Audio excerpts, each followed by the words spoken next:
Click করার জন্য আপনাদেরকে জানাই অসংখ্য অসংখ্য ধন্যবাদ। আপনারা দেখছেন আপনাদের প্রিয় ইউটিউব চ্যানেল wow007। তো ফ্রেন্ড, সবাই কেমন আছেন? নিশ্চয়ই খুব ভালো আছেন। ইতিমধ্যে বড় আপডেট কি বলা হয়েছে চলুন বিস্তারিত আজকের এই গুরুত্বপূর্ণ আপডেটটিতে জেনে নেওয়া যাক। ডিএ সংক্রান্ত জরুরি তথ্য জেনে নিন কি বলা হয়েছে বিস্তারিত। এখানে বলা হয়েছে ডিএ নিয়ে কিন্তু টালবাহানা চলছে রাজ্যে এবং বর্তমানে কিন্তু ষষ্ঠ পে কমিশনের আওতায় 18% হারে কিন্তু ডিএ পাচ্ছেন পশ্চিমবঙ্গের রাজ্যের সরকারি কর্মচারীরা। ফেব্রুয়ারি মাসে বাজেটে আরও কিন্তু 4% ডিএর ঘোষণা করা হলেও কিন্তু সেই বর্ধিত ডিএ নিয়ে কিন্তু এখনও বিস্তারিত জানানো হয়নি। এদিকে কেন্দ্রীয় সরকারি কর্মচারীরা পাচ্ছেন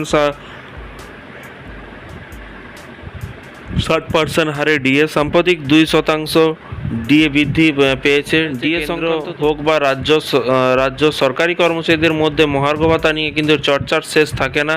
মূল্যবৃদ্ধির প্রস্তাব কমাতে কিন্তু মহার্ঘ ভাতা জীবনযাত্রার ক্রমবর্ধমান ব্যয় নির্বাহের কিন্তু জন্য প্রদত্ত একটি অতিরিক্ত অর্থ হিসেবে কিন্তু প্রদান করা হয়েছে। মূল্যবৃদ্ধি ঘটলে সরকারি কর্মচারীদের উপর বোঝা কমাতে কিন্তু সরকার ডিএ বাড়ায়। অনেকেই কিন্তু মনে হয় যে ডিএ করযোগ্য কিনা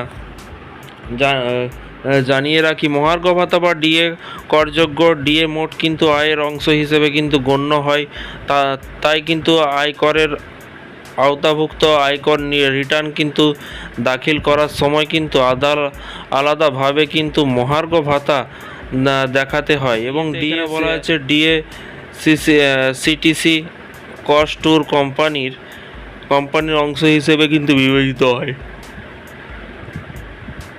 যা প্রতি মাসে বেতনের সাথে অন্তর্ভুক্ত থাকে। সরকারি কর্মচারীদের পরামর্শদাতা অনুযায়ী কিন্তু বেতন ভিন্ন হয় রাজ্য এবং এখানে বলা হয়েছে জন্য ডিএ বৃদ্ধির পরিমাণ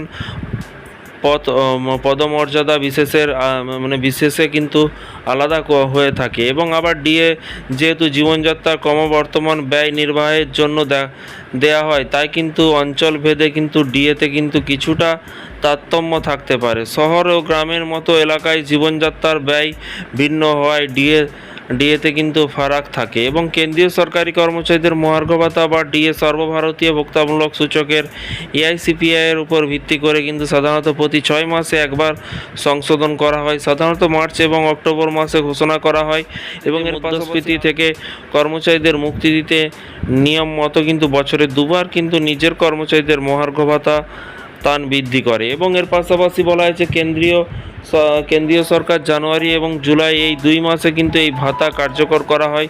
যদিও ঘোষণা কয়েক মাস পরে হয়, নয়া ভাতা 1 জানুয়ারি এবং 1 জুলাই থেকে কিন্তু কার্যকর হয়ে থাকে। তো ফ্রেন্ডস, বিষয়টি বুঝতে পারছেন। এই ছিল আজকে একটি ছোট্ট আপডেট। এই ধরনের বিভিন্ন রকমের লেটেস্ট আপডেট পেতে অবশ্যই চ্যানেলটিকে সাবস্ক্রাইব করে রাখুন পরবর্তী নতুন আপডেট পাওয়ার জন্য।